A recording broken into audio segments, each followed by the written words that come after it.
भारत और south Africa की one day series का पहला मैच रांची में खेला जा रहा है और इसमें सबसे ज़्यादा जो दर्शक या फैंस हम जैसे लोगों को सबसे ज़्यादा जो हम चाह रहे थे वो चाह रहे थे रोको की बैटिंग देखना, जिसमें से रोहित शर्मा ने कमाल की बैटिंग की और उन्होंने एक बड़ा रिकॉर्ड बनाया। सबसे ज़्यादा छक्के मारने का रिकॉर्ड शाहिद अफरीदी का उन्होंने तोड़ दिया और अब अपने विराट कोहली भाई साहब ने भी शतक मार दिया। उनका ये वनडे क्रिकेट में 52वां शतक है और ये अब तक ये पहले खिलाड़ी हैं विश्व क्रिकेट में जिन्होंने किसी भी फॉर्मेट में 52 शतक लगाए हैं। इससे पहले सचिन तेंदुलकर के 51 शतक थे टेस्ट में, है ना, टेस्ट में, और अभी इनके हो गए 52 शतक वनडे में। तो अब आगे की जानकारी आपको देंगे सुकांत कि विराट कोहली ने क्या विराट कारनामा किया है।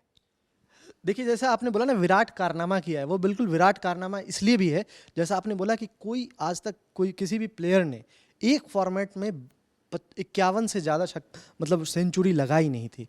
और अब विराट कोहली एकमात्र ऐसे बैटर हो गए हैं जिन्होंने 52 सेंचुरी लगा दी है और अभी वो कंटिन्यू खेलना जारी रख रहे हैं। मतलब अभी और सेंचुरीज आने वाली हैं।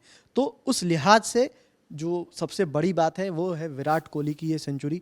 और सबसे खास बात जो अनुभव इस पारी की रही है वो ये कि विराट कोहली को आपने अमूमन देखा होगा कि जब वो सेंचुरी लगाते हैं तो वो ज़्यादा सिंगल डबल्स पे भरोसा जताते हैं, लेकिन इस पारी में एक खासियत है कि वो अब तक सिर्फ 113 रन ही बनाए हैं, लेकिन अब तक वो 6 छक्के लगा चुके हैं। तो ये बहुत यूनिक चीज़ है जो विराट कोहली की पारी में आपको सात, मैं देख पा रहा हूँ, 7 छक्के हो गए। अब 7 छक्के हो गए मतलब मेरे बोलने बोलने तक में भी उन्होंने एक छक्का लगा दिया है। तो और अब अगर मैं रिकॉर्ड की बात करूँ ना तो विराट कोहली के एक इनिंग में सबसे ज़्यादा छक्के का अगर रिकॉर्ड है तो वो है 8 छक्के का। तो उस लिहाज से वो बहुत मतलब बहुत तेज खेल रहे हैं और बहुत ज़्यादा एग्रेसिव बैटिंग कर रहे हैं। और सबसे खास बात क्या है कि आज जब वो बैटिंग करने उतरे थे और पावर प्ले में 2 छक्के कई वर्षों पहले लगाए थे, उसके बाद ये उन्होंने कारनामा। उन्होंने 2 छक्के ना लॉन्ग ऑफ के ऊपर से जो लगाया ना, अद्भुत छक्के थे यार। और आज मैं एक चीज़ बताता हूँ, देखिए रांची लोग कहते हैं कि क्रिकेट से मतलब होता है ना कि ग्राउंड से कोई बहुत होता है, कुछ ना कुछ प्लेयर्स का अफेयर होता है। विराट कोहली का रांची के साथ जो लगाव है ना, ये बहुत शुरुआत से ही है। अगर आप यहाँ का रिकॉर्ड बुक उठा लें तो एकमात्र प्लेयर है जो इससे पहले 2 सेंचुरी इस पिच पे लगा चुके थे, एकमात्र प्लेयर पूरे वर्ल्ड के। और अब वो तीसरी सेंचुरी हो गई है इसी पिच पे। तो रांची का मैदान तो मतलब विराट कोहली को बहुत पसंद है। इसके अलावा अगर आप इनका एवरेज भी देखो ना तो रांची में 200 से प्लस का था। तो मतलब रांची का मैदान इनको बहुत पसंद है और 3 बार तो ये नॉट आउट रहे हैं इस पिच पे, चेज करते हुए 52 68 ऐसी पारियां खेली है। और रांची में एक अफेयर जो सबसे खास बात रही कि ये इस पिच की अगर मैं बात करूँ ना तो ये पिच पहले की पिच के मतलब अगर उसके मुकाबले देखें तो थोड़ी सी डिफरेंट है।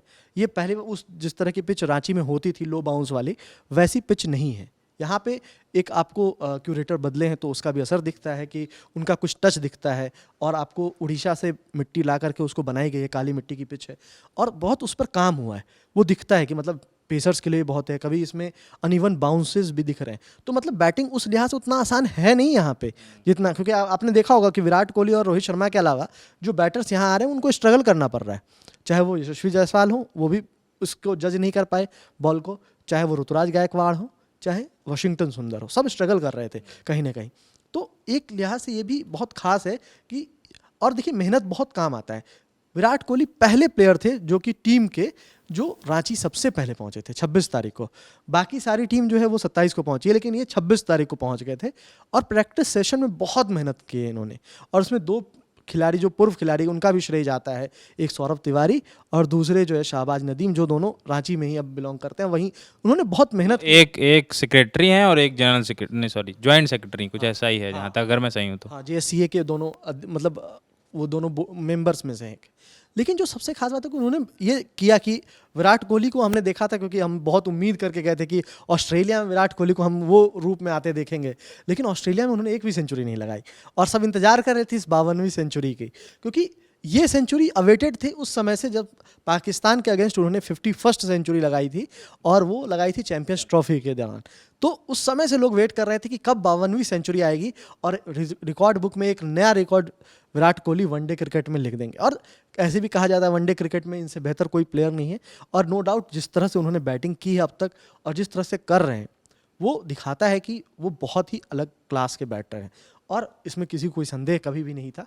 लेकिन जो पहली 2 इनिंग में हुआ ऑस्ट्रेलिया में, उसके बाद लोग एक तरह से डरे हुए थे कि पता नहीं क्या होगा। लेकिन सिडनी में समहाउ उन्होंने अपनी फॉर्म को ढूंढ लिया था और उसको कंटिन्यू किया है यहाँ पे, उन्होंने अपने दिखाया उसी अंदाज में।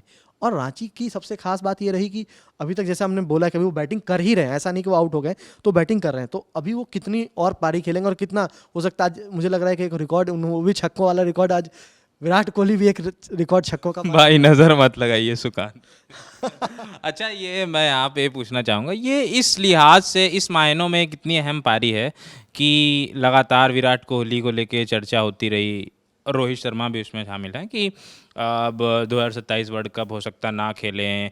पिछले पहले ही बात हुई थी कि ऑस्ट्रेलिया सीरीज़ हो सकता है इन लोगों की आखिरी सीरीज़ हो, और अभी फिर एक कल शायद आपने या किसी ने की थी कि एक खबर आई है कि फिर से बात करना चाह रहा है बीसीसीआई कि 2027 के इनके रोल को लेके। तो इन मायनों में ये पारी कितनी अहम है विराट कोहली के लिए? देखिए, जो जो आपने बोली ना, कल एक खबर आई थी, वो दरअसल टाइम्स ऑफ इंडिया की खबर थी, और वहाँ रिपोर्ट ये आई थी कि विराट कोहली और रोहित शर्मा दोनों के साथ एक तो क्लैरिटी पे बात करना चाहते हैं, दोनों के फ्यूचर को लेकर के बात करना चाहता है बोर्ड, ताकि एक डिसाइड हो सके। क्योंकि अब जैसा मैंने आपको पहले ही बताया था कि अब इसके बाद आपको न्यूजीलैंड सीरीज़ खेलनी है 3 मैचों की। कब है न्यूजीलैंड सीरीज? जनवरी में है, जनवरी के 14-17 इस तरह से है, 11-14-17 3 मैचेज हैं। उसके बाद आपको सीधा जुलाई में खेलना है इंग्लैंड में। तो एक ब्रेक है लंबा, 5 महीने का लगभग। 5 महीने का ब्रेक है ना। तो वो एक लंबा ब्रेक है, क्योंकि अब उसके बाद T20 वर्ल्ड कप होगा, फिर IPL का आ जाएगा, तो वो कम से कम वो 5-6 महीने का ब्रेक होगा। तो उस लिहाज से, क्योंकि मैच टाइम वो चाहते हैं कि इनको देना, तो हो सकता है विजय हजारे ट्रॉफी खेलने के लिए इनको कहा जाए, जो लिस्ट एक क्रिकेट में, डोमेस्टिक क्रिकेट में विजय हजारे ट्रॉफी होता है, तो वो एक खेलने के लिए कहा जाए, और भी चीज़ों पे बात होगी। लेकिन जो सबसे अच्छी चीज़ जो दिखी है रांची में, वो ये कि दोनों बैटर्स बहुत ही कंफर्टेबल नजर आए हैं। जो फ्यूचर की बात हो रही है ना कहीं वो फ्यूचर की बात अब लग रहा है कि हाँ, वो पॉजिटिव चीज़ें दिखी हैं। देखिए, क्योंकि सिडनी में जो पारी आई थी ना, उसको लेकर के बाद में ये बात उठी थी कि आप सीरीज ऑलरेडी हार चुके थे, 2 मैच आपने गंवा दिए थे, सीरीज तो आप हार चुके थे। अब दोनों की जो इनिंग्स आई थी उस दौरान वो इनिंग्स को उन्होंने वैल्यू बहुत ज़्यादा नहीं किया था। हमारे लिए या फैंस के लिए वो बहुत वैल्यूएबल इनिंग है, और ऑस्ट्रेलिया में उनकी लास्ट हो सकता है इनिंग हो, तो उस लिहाज से भी वहाँ के फैंस ने भी बहुत उसको सेलिब्रेट किया था। लेकिन जो बात है कि उसको बीसीसीआई कैसे देखता है, तो बीसीसीआई उसको उस तरह से नहीं देखता था। दूसरी चीज़ जो एक उस रिपोर्ट में एक और चीज़ कही गई थी, वो ये कि रोहित शर्मा और विराट कोहली से जो बोर्ड का एक्सपेक्टेशन है कि दोनों सीनियर प्लेयर्स हैं, तो वो इस तरह से बैटिंग करें ताकि जो यंग टीम है उन पर प्रेशर नहीं हो, यानी वो दोनों प्रेशर रिलीज करने का काम करें, वो एग्रेसिव बैटिंग करें। और आपको आज वो चीज़ दिखी होगी रांची के दोनों बैटर्स के अप्रोच में कि वो दोनों फ्लॉलेस और फियरलेस बैटिंग करने की कोशिश कर रहे थे, जैसा रोहित शर्मा एक फॉर्मेट बना करके खुद से रखे हुए और उस तरह से खेल रहे हैं।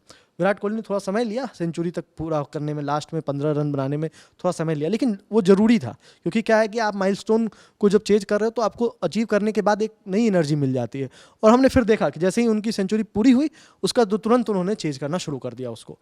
तो उस लिहाज से मुझे लग रहा है कि बहुत इंपॉर्टेंट नॉक है, जो बीसीसीआई के और जो फ्यूचर को लेकर के है ना, उसको लेकर के भी बहुत इंपॉर्टेंट नॉक है। अब ये आगे बीसीसीआई क्या शर्त रखता है, कैसे इनको गेम टाइम देता है, क्योंकि सबसे इंपॉर्टेंट चीज़ अनुभव, अगर 2027 वर्ल्ड कप खेलना है तो इन दोनों का गेम टाइम होगा, और वो बीसीसीआई चाहेगा कि मैक्सिमम से मैक्सिमम गेम टाइम इनको दिया जाए। और उस लिहाज से मुझे लगता है कि ये लोग भी बहुत पॉजिटिव हैं, और जिस अप्रोच से जा रहे हैं, मुझे लगता है कि ये लोग भी खुद ऑप्ट करेंगे उस चीज़ के लिए। अभी सुकान ने बोला कि जब कोई माइलस्टोन आप अचीव कर लेते हो तो नई एनर्जी के साथ आप खेलते हैं, तो उम्मीद करते हैं कि अब इस शतक के बाद नई एनर्जी आ जाएगी विराट कोहली में, और हम लोग 2027 में उस एनर्जी का, 2027 के वर्ल्ड कप में उस एनर्जी को महसूस कर पाएंगे। मज़ा आएगा देख के। हम भी चाहते हैं, आप भी चाहते हैं 2027 वर्ल्ड कप विराट कोहली खेलें। फिलहाल एंजॉय कीजिए उनकी बैटिंग, और एंजॉय कीजिए उनका जो ये 52वां शतक है ओडीआई क्रिकेट में। शुक्रिया।